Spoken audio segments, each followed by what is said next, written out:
নমস্কার বন্ধুরা, আমি ডক্টর ভাস্কর রয়। আজকের ভিডিওতে আমরা কথা বলবো এমন একটি কমন মেডিসিন হোমিওপ্যাথিতে, যেটি মোটামুটি অ্যান্টিবায়োটিক হিসাবেই ধরা হয়ে থাকে। বহু রোগে বহু মেডিসিনের সাথে এটি একটি মেডিসিন দেওয়া হয়ে থাকে। আজকে আমরা কথা বলবো টুজা 200-এর সম্বন্ধে।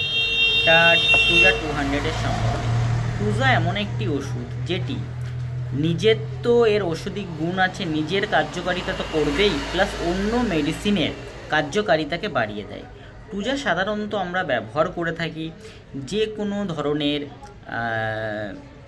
মোটামুটি বলা যেতে পারে যে কোনো ধরনের আপনার টিউমারের ক্ষেত্রে, যেমন কিছু কিছু টিউমার বা যেটাকে বলে মাস বেরোয়, অনেক সময় এখানে মাস বেরোয় বা টিউমার টাইপের হয়ে যায় চামড়ার উপরে বা চামড়ার ভিতরে, সেক্ষেত্রে টুজা একটি খুবই কার্যকারী ওষুধ। কিন্তু সঠিক মাত্রায় ব্যবহার করলেই মেডিসিন কার্যকারিতা হয়। প্লাস টুজা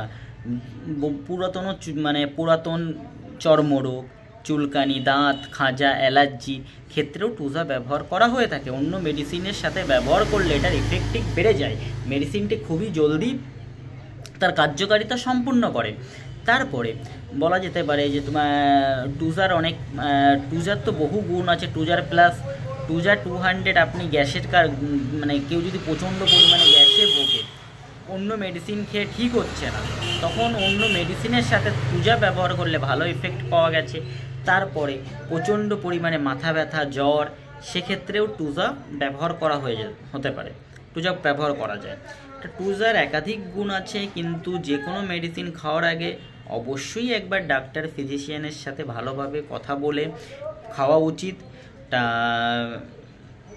টুজা সাধারণত সব মেডিসিনের সাথে ব্যবহার করা যায়, কিন্তু সেটা দেখে নিতে হবে, ঠিক আছে? তো আমার এই ছোট্ট ভিডিওর মাধ্যমে আমি টুজা সম্বন্ধে আপনাকে জানাতে চেয়েছি। টুজার মেন ব্যবহার হচ্ছে টিউমারের ক্ষেত্রে। আপনি হালকা যদি টিউমার থাকে কোথাও হাতে বা যে কোনো জায়গায় যদি দেখতে পারেন, তখন আপনি টুজা নিঃসন্দেহ খেতে পারেন।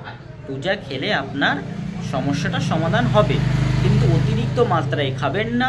প্লাস একটু যদি পারেন একটু ডক্টরের সাথে পরামর্শ করে তবেই টুজাটা ব্যবহার করবেন। তো এই ছোট্ট ভিডিওর মাধ্যমে আমি টুজা 200 সম্বন্ধে সামান্য তথ্য আপনাদের দিতে পেরেছি। তো এই আশা করে আমি আমার ভিডিওটি শেষ করছি। জয় হিন্দ, বন্দে মাতরম।